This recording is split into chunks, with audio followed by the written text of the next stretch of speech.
मेरे पति पेशे से एक इंजीनियर हैं। मैं उनसे उनके स्थिर शांत स्वभाव के लिए प्यार करती थी और जब मैं उनके चौड़े कंधों पर अपना सिर झुकाती थी तो मुझे गर्मजोशी और अजीब सा सुकून का एहसास होता था।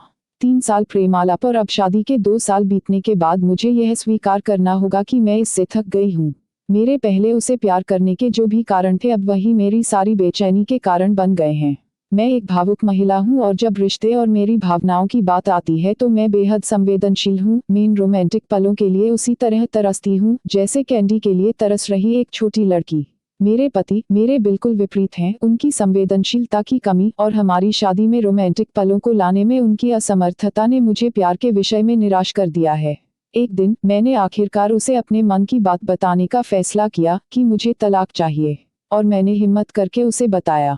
आखिर क्यों? चौंकते हुए उसने पूछा। मैं थक गई हूँ, दुनिया में हर चीज का कोई कारण नहीं होता है, मैंने कहा। वह पूरी रात चुप रहा, हर समय हाथ में एक जलती हुई सिगरेट लिए गहरे विचारों में डूबा रहा। इससे मेरी निराशा की भावना और बढ़ती गई, क्योंकि मैं ऐसे आदमी को देख रही थी जो अपनी दुर्दशा को व्यक्त भी नहीं कर पा रहा था। भला मैं उससे और क्या उम्मीद कर सकती थी? और अंत में उसने मुझसे पूछा, मैं तुम्हारा मन बदलने के लिए क्या कर सकता हूँ? किसी ने सच ही कहा है कि किसी के व्यक्तित्व को बदलना मुश्किल है। मुझे लगता है मेरा उस पर से विश्वास उठना शुरू हो गया है।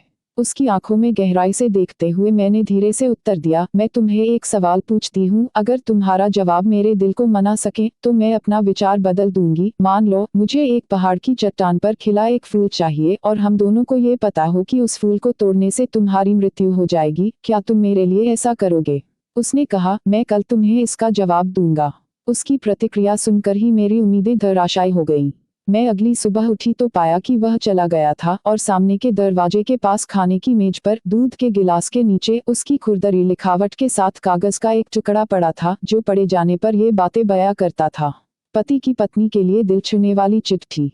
प्रिय, मैं तुम्हारे लिए वह फूल नहीं तोड़ूंगा, लेकिन अगर तुम चाहो तो मैं तुम्हें इसके पीछे का कारण जरूर बताना चाहूंगा। यह पहली पंक्ति पढ़ते हैं मेरे दिल के हजारों टुकड़े हो गए।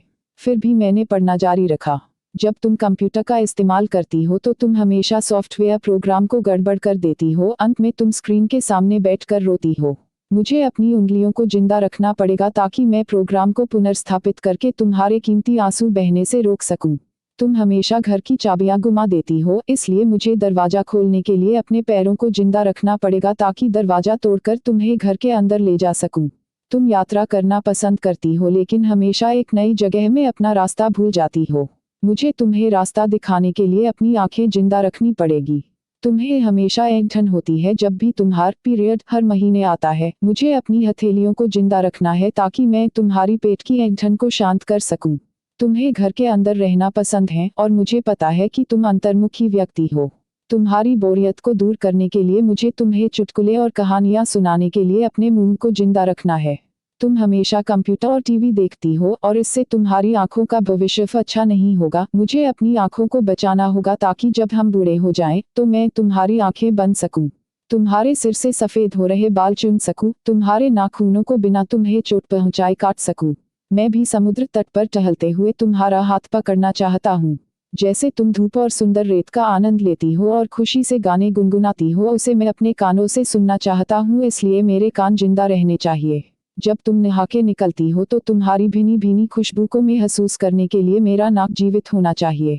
इसलिए मेरी प्रिय, जब तक मुझे यकीन नहीं होता कि कोई है जो तुमसे इससे अधिक प्यार करता है, मैं तब तक उस फूल को नहीं तोड़ूंगा, और जिस दिन ऐसा कोई आया जो तुमसे इससे अधिक प्यार करे, मैं खुशी खुशी उस फूल को तोड़ लूंगा। उद्धरण चिन्ह। ये पत्ते ही मेरे आंसू पत्र पर गिरे और उसकी लिखावट की स्याही धुंधली हो गई। मैंने उसे पढ़ना जारी रखा। अब जब तुमने मेरा उत्तर पूरा पढ़ लिया है, अगर तुम संतुष्ट हो, अगर मैंने तुम्हारे दिल को मना लिया हो, तो कृपया सामने का दरवाजा खोलो, क्योंकि मैं बाहर खड़ा हूँ तुम्हारी पसंदीदा ब्रेड और ताज़ा दूध के साथ। मैं जल्दी से दरवाजा खोलने के लिए दौड़ी और उसके चिंतित चेहरे को अपने हाथों में कसकर पकड़ा और चूम लिया और उसकी बाहों में समा गई। अब मुझे पूरा यकीन हो गया कि कोई भी मुझसे उतना प्यार नहीं करेगा जितना वह करता है, और मैंने फूल को ना ही तोड़ने का फैसला किया। यही जीवन है और प्रेम है। जब कोई प्यार से घिरा होता है तो उत्तेजना की भावना दूर हो जाती है और वह उस सच्चे प्यार को नजरअंदाज कर देता है जो शांति और नीरसता के बीच में होता है। प्यार सभी रूपों में प्रकट होता है, यहाँ तक कि बहुत छोटे और सूक्ष्म रूपों में भी। इसका कभी एक मॉडल नहीं रहा है, यह सबसे नीरस और उबाऊ रूप में भी हो सकता है। फूल और रोमांस प्यार का हिस्सा हो सकते हैं पर प्यार नहीं। तो दोस्तों, आपको ये प्यार भरी पति पत्नी की कहानी कैसी लगी? इस छोटी सी कहानी ने आपके भी दिल को छुआ या नहीं?